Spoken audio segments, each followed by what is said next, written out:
এটা কথা অনুভৱ কৰিছো যে ইয়াত কিবা এটা নতুন কাম হ'ব গৈ আছে কিন্তু এই নতুন কামটো কি আৰু এই নতুন কামটোৰ পৰা টিংখং বা খোৱাং বা ডিব্ৰুগড় বা নাহৰকটীয়া বা চাবুৱা লাহোৱাল বা দুলিয়াজানৰ ৰাইজ কেনেকে উপকৃত হ'ব আজিৰ পৰা প্ৰায় এক প্ৰকাৰ ক'ব গ'লে 16 বছৰ আগতে মই বাংগালুৰুলৈকে গৈছিলো তাতে এটা আপোনালোক জুনে জুনে বেংগলুৰুত গৈছে তাত দেখিব তাত এটা ইস্কনৰ ধুনীয়া মন্দিৰ আছে মন্দিৰত যাওঁ মুকু কোনোবাই কৈছিলে যে বাংগালুৰুৰ ইস্কন মন্দিৰটো খুব ধুনীয়া এবাৰ গ'লে ভাল লাগিব মই ইস্কন মন্দিৰলৈকে গ'লো তেতিয়া মই অসমৰ স্বাস্থ্য আৰু শিক্ষা মন্ত্ৰী আছিলো মোক যেতিয়া তাত থকা প্ৰভুসকলে বা সাধুসকলে গম পালে যে মই অসমৰ শিক্ষা মন্ত্ৰী মোক তেওঁলোকৰ এটা সন্মিলন কক্ষ আছে তালৈকে লৈ গ'ল আৰু প্ৰথম তেওঁলোকে মোক দেখুৱালে যে বাংগালুৰুত স্কুলবিলাকত কেনেকে মিড ডে মিল বিতৰণ কৰা হয় আমাৰ অসমৰ স্কুলবিলাকত হেডমাষ্টাৰসকলে এফচিআইৰ পৰা চাউল আনে আমি পইচা দিও সেই পইচা দি দালি গেছ আনে খৰি আনে দুগৰাকী কৰ্মী আৰু সহায়িকাই মিড ডে মিল বনাই আৰু আমি ল'ৰা ছোৱালীক খুৱাওঁ কেতিয়াবা যদি চাউল আহাত দেৰি হয় বা চৰকাৰী টকাটো আহাত যদি দেৰি হয় ল'ৰা ছোৱালীসকলে খাবও নাপায় আৰু কেতিয়াবা আমি দেখা পাওঁ যে কোনোবা স্কুলত প্ৰধান শিক্ষক গৰাকী যদি কেইদিনমান স্কুললৈ নাহে ঘৰুৱা অসুবিধাৰ কাৰণে ল'ৰা ছোৱালীয়ে মিড ডে মিল খাব নোৱাৰে বাংগালুৰুত এই যিটো ইস্কন মন্দিৰ তেওঁলোকে এটা ফাউণ্ডেশ্যন বনাইছিলে এনজিঅ' এটা বনাইছিলে নাম হৰে কৃষ্ণ ফাউণ্ডেশ্যন তেখেতসকলে এটা জাগাত 2 লাখ মানুহৰ কাৰণে খোৱা বস্তু বনাব পৰা এটা বিশাল ৰান্ধনী ঘৰ বনাইছিলে তাতে ৰুটি মেচিনত হয় সবজি মেচিনত কাটে আৰু পৰিষ্কাৰ পৰিচ্ছন্নতা অদ্ভুত চুলি এডালো কতো সোমাব নোৱাৰে অদ্ভুত পৰিষ্কাৰ পৰিচ্ছন্নতাৰ মাজেৰে ল'ৰা ছোৱালীক মিড ডে মিল খুৱাই দিনৰ 9:30 বজাত খোৱা বনোৱা হৈ যায় 100খন গাড়ী তাতে খোৱা উঠাই দিয়ে স্কুললৈকে গৈ ল'ৰা ছোৱালীক খোৱা বিতৰণ কৰে আৰু পিছদিনাৰ বাবে আকৌ সাজু হয় তেতিয়া মই তেওঁলোকক সুধিছিলো সেই সময়ত চৰকাৰে মিড ডে মিলৰ কাৰণে 3 টকা 15 পইচা দিছিলে মই তেওঁলোকক কৈছিলো যে 3 টকা 15 পইচাত জুৱা আহা পেট্ৰল আপোনালোকৰ খোৱা বনোৱা গেছ এই গোটেই খৰচবোৰ কেনেকৈ হয় তেতিয়া তেওঁলোকে মোক কৈছিলে যে এই মন্দিৰত যিসকলে দান বৰঙণি আগবঢ়ায় বা গোটেই পৃথিৱীত আমাৰ যিসকল ভক্ত আছে তেওঁলোকৰ পৰা আমি আৰু টকা পইচা লওঁ আৰু চৰকাৰে যদি 3 টকা দিয়ে আমি তাত 3 টকা আৰু যোগ কৰি দিওঁ আৰু আন মিড ডে মিলতকৈ আমাৰ মিড ডে মিল বেছি পুষ্টিকৰ হয় আৰু ল'ৰা ছোৱালীয়ে এই মিড ডে মিল খাবৰ কাৰণে আগ্ৰহ প্ৰকাশ কৰে স্কুলত এটেন্ডেন্স বাঢ়ি যায় কথাখিনি শুনাৰ পিছত মই নিজে 2009 চনত 2-এখন স্কুল চাবলৈ গৈছিলো আৰু মই অত্যন্ত আকৰ্ষিত হৈছিলো গুৱাহাটীলৈকে ঘূৰি আহিলো মই তেখেতসকলক কৈছিলো যে আপোনালোকক যদি অসমত নিমন্ত্ৰণ জনাও আপোনালোক আহিব পাৰিব নেকি তেখেতসকলে মোক কৈছিলে যে অসমত ইমান আমাৰ ভক্ত নাই, দান বৰঙণি আমি ইমান নাপাম, তথাপিতো পৃথিৱীৰ বিভিন্ন জাগাত আমাৰ দাতাসকল আছে, যদি 6টা জাগাত আপোনালোকে আমাক এনেকুৱা সুবিধা কৰি দিয়ে আমি আহিব পাৰিম। মই গুৱাহাটীলৈ আহিলোঁ, মুখ্যমন্ত্ৰী তেতিয়া তৰুণ গগৈ আছিলে, তেখেতক এই কথাখিনি মই বিৱৰি ক'লো। তেখেতে মোক ক'লে যে তেওঁলোকক এবাৰ গুৱাহাটীলৈকে মাতি দিয়া। আমি তেওঁলোকক গুৱাহাটীলৈ মাতিলোঁ আৰু ফাইলত আমি এপ্ৰুভেল ল'লোঁ যে 6খন জিলাত আমি পৰীক্ষামূলকভাৱে মিড ডে মিল আঁচনি অক্ষয় পাত্ৰ ফাউণ্ডেশ্যনৰ লগত আমি আৰম্ভ কৰিম।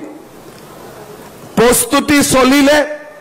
কেইটামান দিনৰ পিছত মুখ্যমন্ত্ৰী কাৰ্যালয়ৰ পৰা মোলৈকে এটা টোকা আহিলে যে কেৱল জালুকবাৰী সমষ্টিত কৰিলে কৰিব পৰা যাব আৰু আন স্থানত এই আঁচনিটো কৰিব বৰ্তমান নালাগে। কিয় নালাগে ক'লে, কিয় লাগে মই ইমান নগ'লো, কিন্তু কাগজখন পঢ়ি মই দেখিলোঁ যে জালুকবাৰীত যিহেতু কৰিব দিছে, গতিকে মই অন্তত মোৰ সমষ্টিত আগবাঢ়ি যাওঁ। জালুকবাৰীৰ আমিন গাঁৱত প্ৰথম আমি অক্ষয় পাত্ৰ ফাউণ্ডেশ্যন আমি আৰম্ভ কৰিলোঁ। আমাৰ সেই সময়ৰ সমষ্টিত 200খন স্কুললৈ ৰাতিপুৱা মিড ডে মিল যোৱাৰ প্ৰক্ৰিয়া আৰম্ভ হ'ল। প্ৰথমতে মিড ডে মিল বনোৱা বাইদেউসকলে আহি আপত্তি কৰিলে যে আমাৰ চাকৰিটো যাব। আমি তেওঁলোকক ক'লো এতিয়া চাকৰি যাব নালাগে, খালি আগতে আপোনালোকে ৰান্ধনি আছিলে, এতিয়া আপোনালোকে বিলনী হ'ব, একেই দৰমহা পাব, একেই পাব, খালি বস্তুখিনি আপোনালোকে লৈ আহিব গেটৰ পৰা আৰু ধুনীয়াকৈ বিতৰণ কৰি চাফ চুপ কৰি আকৌ গাড়ীখনত উঠাই দিব, যেনেকৈ দৰমহা পাই আছিল তেনেকৈ পাই থাকিব। প্ৰথমতে মোক বিশ্বাস কৰা নাছিলে, কিন্তু দুদিন পিছত যেতিয়া মাহৰ দৰমহা মাহত পাই থাকিলে, বিলনীৰ কাম পালে, লাহে লাহে সেই বিতৰ্কটো শেষ হৈ গ'ল।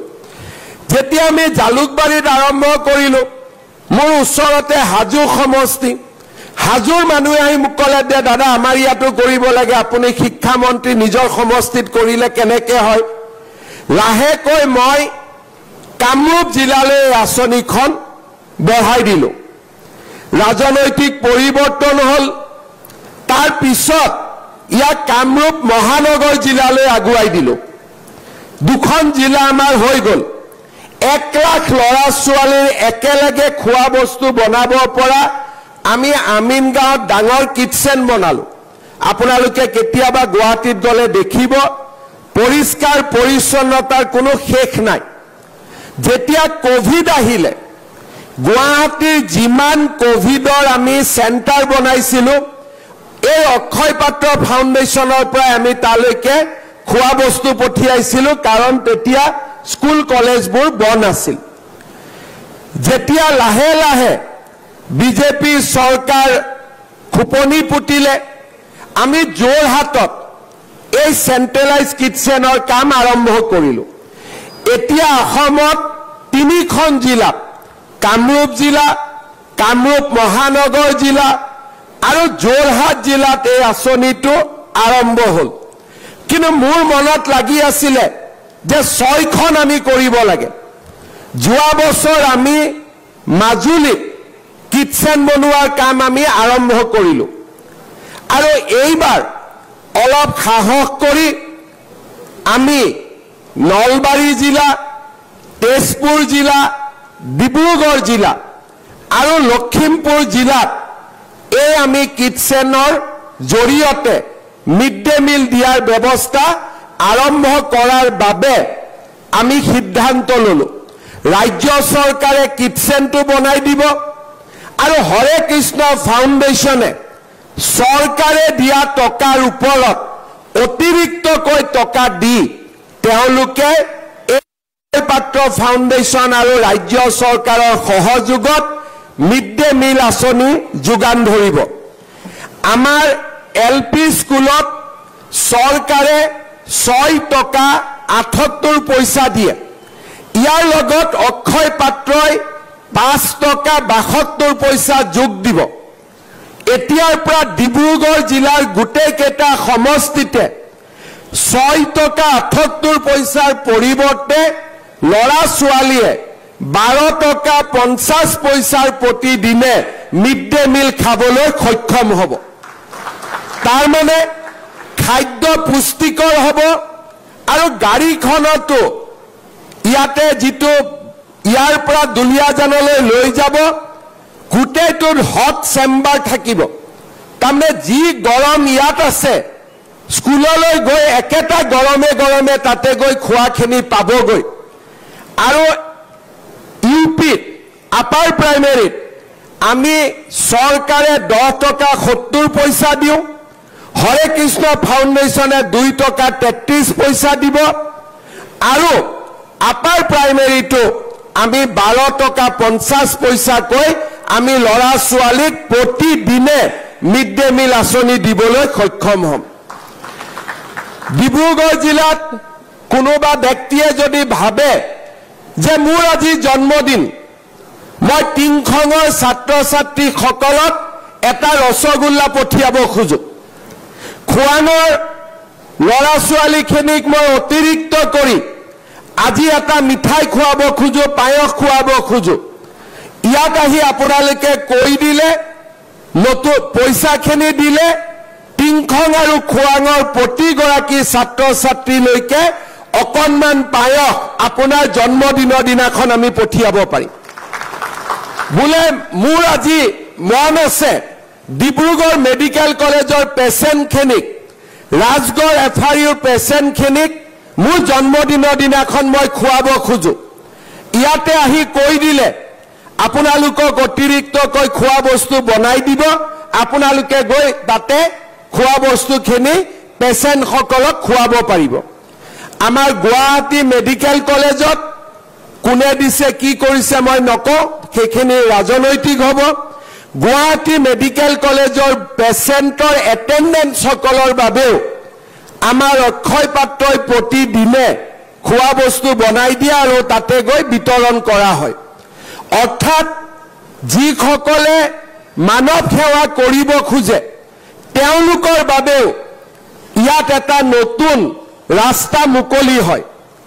আৰু তাৰ লগত চৰকাৰে ইয়াত সহায় কৰা নাই, কিন্তু নিজা কৰি অক্ষয় পাত্ৰ ফাউণ্ডেশ্যনে সুন্দৰ মন্দিৰ এটাও নিৰ্মাণ কৰিব, য'ত নেকি চৰকাৰৰ পুঁজি নাই, তেওঁলোকৰ নিজে চেষ্টা কৰিব আৰু কৃষ্ণ ভক্তিৰ বাবে খোৱাং আৰু টিংখঙৰ ৰাইজে নতুন সুন্দৰ মন্দিৰ এটাও বিচাৰি পাব। এই হৰে কৃষ্ণ ফাউণ্ডেশ্যনে ত্ৰিপুৰাৰ জনজাতীয় অঞ্চলত স্কুল চলাই তাৰ পৰা জনজাতীয় ল'ৰাবিলাকক লৈ আহি পঢ়া শুনা কৰোৱাই আৰু অসমতো মধ্যাহ্ন ভোজনৰ উপৰিও আৰু বহুতো সমাজ সেৱাৰ কামত তেওঁলোকে নিজক জড়িত কৰি ৰাখিছে। 2008 চনত মই দেখা এটা সপোন আজি 2025ত পূৰণ কৰিবলৈ মই সক্ষম হলো আৰু কেৱল ভগৱানৰ আশীৰ্বাদৰ বাবে আজি এই আঁচনিটো অসমৰ জিলাৰ পৰা জিলালৈ আমি লৈ যাব পাৰিছো। শ্ৰদ্ধা ৰাইজ, আমাৰ চৰকাৰখনে এনেকৈ য'ত যেনেকৈ আমি ৰাস্তা দেখা পাওঁ আমি ৰাইজক সহায় কৰাৰ বাবে চেষ্টা কৰোঁ। কেতিয়াবা 108 এম্বুলেন্স সেৱা, কেতিয়াবা টাটাৰ লগত লগ লাগি কেঞ্চাৰ হস্পিটাল, হৰে কৃষ্ণ ফাউণ্ডেশ্যনৰ লগত লগ লাগি মিড ডে মিল কিটচেন, য'ত যেনেকে চৰকাৰী আঁচনিৰ উপৰিও ভাৰতৰ বেচৰকাৰী সমাজসেৱী সংগঠনবিলাকক আমি অসমৰ মাটিলৈ লৈ আহি আমি তেখেতসকলৰ জৰিয়তেও ৰাইজক সেৱা কৰাৰ বাবে আমি চেষ্টা কৰিছো। শ্ৰদ্ধা ৰাইজ, মোৰ মনত সপোন আছে যে পৰ্যায়ক্ৰমে আমি এনেকে আগবাঢ়ি গৈ অসমত যদি 35 লাখ ষ্টুডেণ্টক আমি এই মিড ডে মিলৰ সুবিধা দিব পাৰোঁ আৰু তাৰ পিছত লাহেকৈ আমি যদি স্কুলবিলাকত এটা ব্ৰেকফাষ্ট এটাও আৰম্ভ কৰিব পাৰোঁ চাহ বাগিচাই হওক বা আন অঞ্চলতে হওক ৰাতিপুৱা স্কুলত অহাৰ লগে লগে কিবা অলপ বিস্কুট চাহ আৰু দুপৰীয়া খোৱা দুখীয়া ল'ৰা ছোৱালীৰ স্কুলত অহাৰ সংখ্যা বহু গুণে বাঢ়ি যাব ড্ৰপ আউট কমি যাব আৰু আমাৰ দুখীয়া দৰিদ্ৰ মানুহে শিক্ষাৰ এটা ৰাস্তা বিচাৰি পাব শ্ৰদ্ধা ৰাইজ আজিৰ দিনটোত মই ডিব্ৰুগড় জিলাৰ ৰাইজক অভিনন্দন জনাম যে এনে সুন্দৰ আঁচনি এটা আজি আমি খোৱাং সমষ্টিৰ এই সুন্দৰ খামটি ঘাটত আৰম্ভ কৰিবলৈ সক্ষম হৈছোঁ খামটি ঘাটত কিটচেন হ'ব কিন্তু খোৱা বস্তু মিড ডে মিল ডিব্ৰুগড় জিলাৰ প্ৰতিখন প্ৰাথমিক আৰু মধ্য ইংৰাজী বিদ্যালয়লৈ যাব মই ৰাইজৰ সহযোগিতা কামনা কৰিছোঁ লগতে অহাকালিৰ পৰা কোনোবাই মিড ডে মিলৰ বাইদেউসকলক লগাই দিব যে আপোনালোকৰ চাকৰি যাব মই এতিয়াই কৈ দিছোঁ কাৰো চাকৰি নাযায় বৰঞ্চ দুই এদিনতে তেওঁলোকৰ দৰমহা বঢ়াৰহে ভাল খবৰ তেওঁলোকে শুনিবলৈ পাব গতিকে প্ৰচাৰ কৰা ইলেকশ্যন যিমানে ওচৰ চাপি আহিছে ভুৱা প্ৰচাৰ কৰা এচাম মানুহৰ সংখ্যাও বাঢ়িছে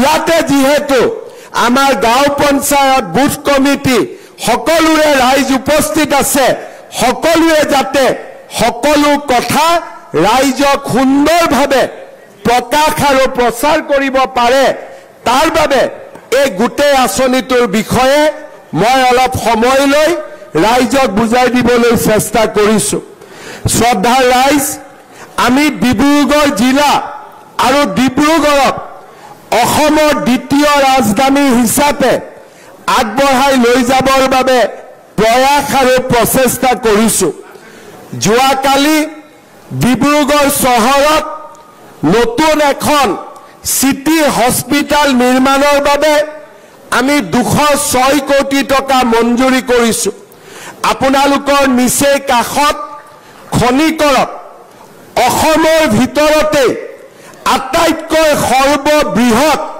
ষ্টেডিয়াম নিৰ্মাণ কৰিবৰ বাবে 290 কোটি টকা ৰাজ্য চৰকাৰে অনুদান দিছে আৰু সুন্দৰ ষ্টেডিয়াম যি নেকি গুৱাহাটীৰ সৰু সজাই ষ্টেডিয়ামত কৰি ডাঙৰ হ'ব তেনেকে এক ষ্টেডিয়াম নিৰ্মাণৰ বাবে আমি কামত আগবাঢ়িছোঁ মুখ্যমন্ত্ৰী সোণোৱাল ডাঙৰীয়া থকা অৱস্থাত বিমল বৰা ডাঙৰীয়াৰ প্ৰচেষ্টাত ইয়াত ট্ৰান্স অৰুণাচল হাইৱে হৈছিলে এতিয়া এই হাইৱেটো আৰু অধিক সুন্দৰ কৰাৰ বাবে কেন্দ্ৰীয় চৰকাৰে 600 কোটি টকা ব্যয় কৰিবলৈ সিদ্ধান্ত লৈছে শ্ৰদ্ধা ৰাইজ ডিব্ৰুগড়ক লৈ প্ৰতিটো সমষ্টিতে নাহৰকটীয়াত নামৰূপত সাৰ কাৰখানা বন্ধ হৈছিল আজি আমি ডিচেম্বৰ নৱেম্বৰ মাহত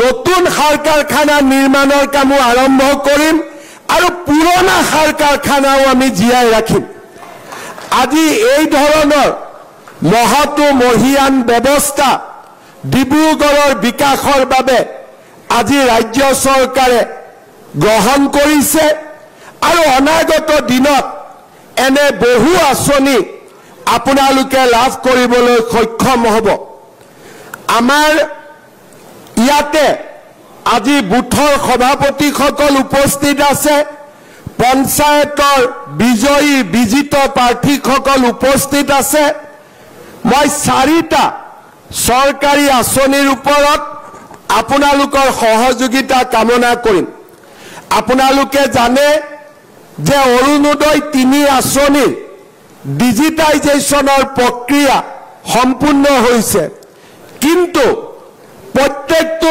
সমষ্টিতে অৰুণোদয় 2 পাই থকা কিছু জেনুইন লোক 3 আঁচনিৰ পৰা বাদ পৰিছে। দ্বিতীয়তে আমাৰ হাতত প্ৰত্যেকটো সমষ্টিতে কিছু দিব পৰা হিতাধিকাৰীৰ সংখ্যা ৰৈ গৈছে।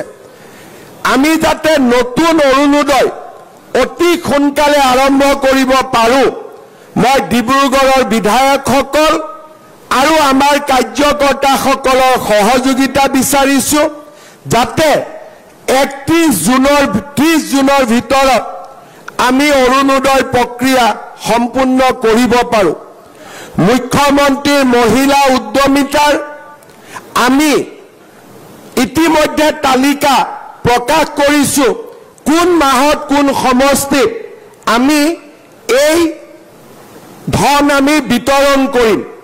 30 জুনৰ আগতে কোনোবা যদি পাবলগীয়া মহিলাৰ নাম এই আঁচনিৰ পৰা বাদ পৰিছে, বিধায়কসকলৰ জৰিয়তে এই নামো আগবঢ়াই দিবলৈ অনুৰোধ কৰিম।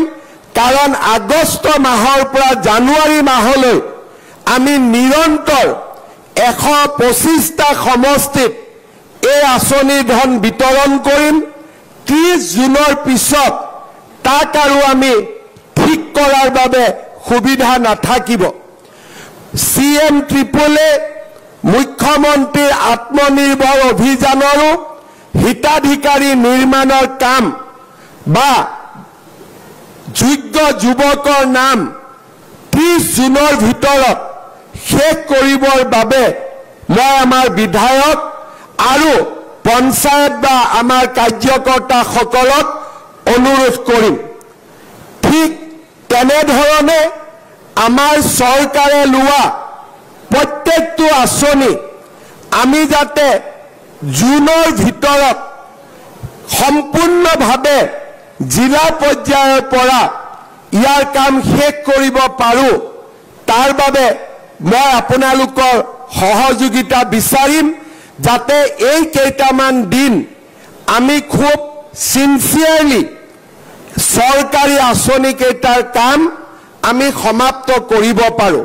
কাৰণ অসমৰ ৰাইজে আশা কৰিছে যে যোৱা 4টা বছৰত আমি যিমানবিলাক ঘোষণা কৰিলোঁ, প্ৰত্যেকটো ঘোষণাত আমি যাতে বিধানসভা নিৰ্বাচনৰ আগতে বাস্তৱত ৰূপায়ণ কৰিব পাৰোঁ। চৰকাৰী বিষয়াসকলৰ দ্বাৰাই এই সকলোবোৰ কাম কৰা সম্ভৱ নহয়। কাৰণ মই দেখা পাইছোঁ অৰুণোদয়ত 40 লাখ, মহিলা উদ্যমিতাত 33 লাখ, মুখ্যমন্ত্ৰীৰ আত্মনিৰ্ভৰ অভিযানত 1 লাখ, চৰকাৰী চাকৰি 60,000, প্ৰায় অহা 6 মাহৰ ভিতৰত আমি 1 কোটি পৰিয়ালৰ ওচৰত যাব লাগিব। চৰকাৰী আঁচনি 1 কোটি পৰিয়ালক স্পৰ্শ কৰিব। এনে এক বিশাল কাম কেৱল মাত্ৰ চৰকাৰী বিষয়াসকলে কৰা সম্ভৱ নহয়, সকলোৱে এই আঁচনিত সহযোগিতা কৰিব লাগিব। ইলেকশ্যনত জিকাজনেও কৰিব লাগিব, ইলেকশ্যনত হাৰাজনেও কৰিব লাগিব। আৰু সকলোৱে মিলি চৰকাৰৰ প্ৰতিটো আঁচনি জনসাধাৰণৰ মাজলৈ আমি নৱেম্বৰ ডিচেম্বৰ মাহৰ ভিতৰত লৈ যাব লাগিব। মই আপোনালোকৰ সহযোগিতা কামনা কৰিছোঁ। ইয়াৰ উপৰিও চাহ বাগিচাৰ শ্ৰমিকসকলৰ বাবেও এটিকলি দুটিপাত আন এক আঁচনিও আমি আৰম্ভ কৰিছোঁ। তাৰো হিতাধিকাৰী 30 জুনৰ ভিতৰত আমি নিৰ্বাচন কৰি শেষ কৰিব লাগিব। আৰু সেইবাবে মই সকলো ৰাইজৰ, বিশেষকৈ খোৱাং আৰু টিংখং সমষ্টিৰ কাৰ্যকৰ্তাসকলৰ, জনগণৰ সহায় আৰু সহযোগিতা কামনা কৰিছোঁ। অহা 4-5 মাহত ৰাইজৰ মাজলৈ যিমানবিলাক আঁচনি আহিব, এই আঁচনিসমূহৰ একোটা মেছেজ থাকিব। মেট্ৰিকৰ কেণ্ডিডেটবিলাকৰ কাৰণে মাহত 300 টকা আহিব। চাউলৰ লগত দালি, নিমখ, তেলৰ দাম কমিব। অৰুণোদয় আহিব, মহিলা উদ্যমিতা আহিব, এটিকলি দুটিপাত আহিব, আত্মনিৰ্ভৰ অসম অভিযান হ'ব, নতুন যুৱক যুৱতীয়ে চৰকাৰী চাকৰি হ'ব, এক অদ্ভুত জনসেৱাৰ ব্যাপক আৰু বৃহৎ কাৰ্যসূচী 15 আগষ্টৰ পিছত আমাৰ ৰাজ্যত কেতিয়াও কোনেও নেদেখা এক বিশাল জনসাধাৰণক সেৱা কৰাৰ কাৰ্যসূচী আৰম্ভ হ'ব। মই ৰাইজৰ সহযোগিতা বিচাৰিম আৰু সকলো ৰাইজৰ সহযোগিতাৰে প্ৰতিগৰাকী দুখীয়া দৰিদ্ৰ আৰু মধ্যবিত্ত ৰাইজক আমি যাতে সেৱা কৰিব পাৰোঁ তাৰ বাবে সকলোৰে অহা কেইটামান মাহত নিজক উৎসৰ্গিত কৰিব লাগিব। পুনৰ এবাৰ আজিৰ এই সুন্দৰ অনুষ্ঠানটোৰ বাবে মই ৰাইজক ধন্যবাদ জনাইছোঁ। চক্ৰ গগৈ ডাঙৰীয়া আৰু বিমল বৰা ডাঙৰীয়াক অভিনন্দন জনাইছোঁ। আমাৰ মাজত উপস্থিত সন্মানীয় বিধায়ক তৰংগ গগৈ, তেৰজ গোৱালা আৰু মন্ত্ৰী প্ৰশান্ত ফুকন ডাঙৰীয়াকো মই ধন্যবাদ আৰু কৃতজ্ঞতা জনাইছোঁ। ডিব্ৰুগড় লোকসভাৰ সাংসদ সৰ্বানন্দ সোণোৱাল ডাঙৰীয়াই নিজৰ বিশেষ ব্যস্ততাৰ মাজতো যোৱাকালি আৰু আজি আমাক যিখিনি সময় দিব পাৰিলে তাৰ বাবে তেখেতকো মই ধন্যবাদ জনাইছোঁ। আৰু এই গোটেই আঁচনিবিলাকত চকু ৰাখিবৰ বাবে মই তেখেতক বিনম্ৰতাৰে সৈতে অনুৰোধ জনাম। প্ৰধানমন্ত্ৰী নৰেন্দ্ৰ মোদী ডাঙৰীয়াৰ প্ৰচেষ্টাত আজি আমাৰ ৰাজ্যখন দুপে আগবাঢ়িছে। শান্তি, সমন্বয় এই দুইটাক মূল ভেটি হিচাপে লৈ আজি আমাৰ ৰাজ্যখন বিকাশৰ দুৰন্ত গতিত আগবাঢ়িছে। মোদী ডাঙৰীয়াৰ আশীৰ্বাদ আৰু অসমৰ ৰাইজৰ আশীৰ্বাদেৰে আমি অসমক ভাৰতৰ সমৃদ্ধিশালী ৰাজ্যবিলাকলৈ ৰূপান্তৰ কৰিম। এনেকুৱা কেন্দ্ৰীয় কিটচেন, ৰান্ধনীশাল, কেঞ্চাৰ হস্পিটাল এনেকুৱা আঁচনি ভাৰতবৰ্ষৰ খুব কম মাত্ৰ কেইখনমান ৰাজ্যতহে আছে। আজি অসমেও সেই সমৃদ্ধিশালী ৰাজ্যবিলাকৰ মাজত এখন হিচাপে হোৱাৰ পথত আগবাঢ়িছে। মই হৰে কৃষ্ণ ফাউণ্ডেশ্যনক সুদূৰ বাংগালোৰৰ পৰা আহি ডিব্ৰুগড়ত জনসেৱাৰ বাবে কাম কৰিবলৈ অহা বাবে মই হৰে কৃষ্ণ ফাউণ্ডেশ্যনকো ধন্যবাদ জনাইছোঁ। I express my sincere gratitude to Hare Krishna Foundation and Akshay Patra Foundation for their great humanitarian effort. I, on behalf of people of Assam, assure fullest cooperation to the organization, and I also assure on behalf of the people of Dibrugarh that the people of Dibrugarh will offer wholehearted cooperation in their effort. মই ঠিকে কৈছো না? আপোনালোকে সহযোগিতা কৰিবনে নাই? কৰিবনে নাই? কৰিব যদি এটা ডাঙৰ কৰি হাত চাপৰি বজাই তেওঁলোকক সাহস দিয়ক যে সুন্দৰ কৰি কামবিলাক হ'ব। বহুত বহুত ধন্যবাদ। জয় হিন্দ, বন্দে মাতৰম।